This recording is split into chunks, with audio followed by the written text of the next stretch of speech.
তাহলে এখন থেকে একটা কিছু শুনলে বিশ্বাস করবেন? একজন এসে বলল, ভাইজান আপনার মেয়েরে দেখলাম আরেক ছেলের সাথে বাজারে ঘোরাফেরা করে, ওই রমনার বটমূলে দেখলাম আপনার মেয়ে আরেক ছেলেরে নিয়ে ফষ্টি নষ্টি করে, লোকের কথা বিশ্বাস করে বাসায় যে মেয়ের চুলের মধ্যে ধরে মাইর, আইজো মার কাইলো মাইর। এরকম হইতে পারে না? হয়তো ওই লোক আপনার মেয়ের মতো দেখতে আরেক মেয়েকে দেখছে। এরকম হয় কিনা সমাজে? একজন এসে বললো, ভাই আপনি এখানে ভাবিরে তো দেখলাম ওই জায়গায় আরেক লোকের সাথে ঘোরাফেরা করতেছে, খবর রাখেন না বাসা? আপনি রেগে মেগে, ঘটনা কি? আমার খেয়ে আমার পরে আরেকজনের সাথে, যে এই বাড়িতে যে মাইর, কোনো কথা নেই। দেখবেন যে ছোট্ট মারামারি থেকে এই ঘটনা অনেক সময় বিচ্ছেদ বা ডিভোর্স পর্যন্ত গড়ায়, ঠিক কিনা?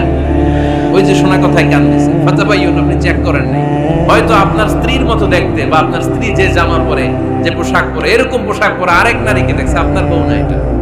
আপনার মেয়ের ব্যাপারে যে তথ্য দিয়েছে এটা সঠিক নয়, সে আপনার মেয়ের মতো আরেকটা মেয়েকে দেখেছে, এসে আপনার কাছে বলে দিছে, আপনি বিশ্বাস করছেন। ভেজাল আছে না নাই? এই ভেজালগুলোকে থামানোর জন্য কোরআনে এই বিধানগুলো নাজিল করেছে কে?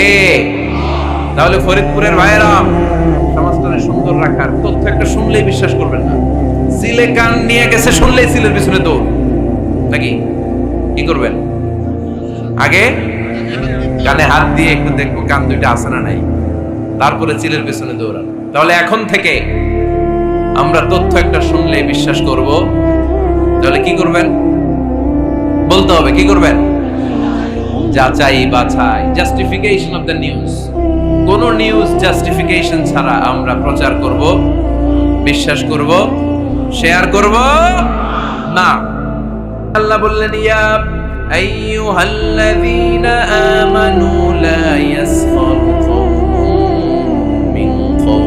ওহে আমার ঈমানদার বান্দারা, শোনো শোনো, খবরদার কখনো কোনো মুমিন বান্দারে ঠাট্টা করো না, অবজ্ঞা করো না, ঠাট্টা করো না।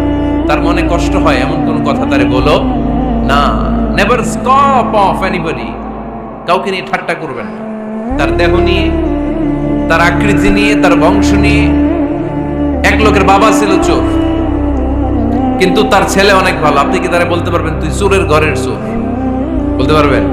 চুরি করছে বাবা, ওর কি দোষ? কথা বলেন। এগুলো কবিরা গুনাহ। আওয়াজ করে বলেন তো কি গুনাহ? কবিরা গুনাহ। কারো আকৃতি নিয়ে, আমার ফরিদপুরের কলিজার টুকরা যুবক ভাইরা, কারো আকৃতি নিয়ে কখনো অবজ্ঞা করবে না, তুচ্ছ জ্ঞান করবে না।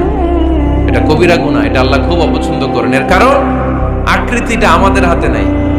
আমাদের কারো নাক লম্বা, কারো খাটো, আমরা কেউ কালো, কেউ সাদা, আমরা কেউ স্মার্ট, কেউ অন্যরকম।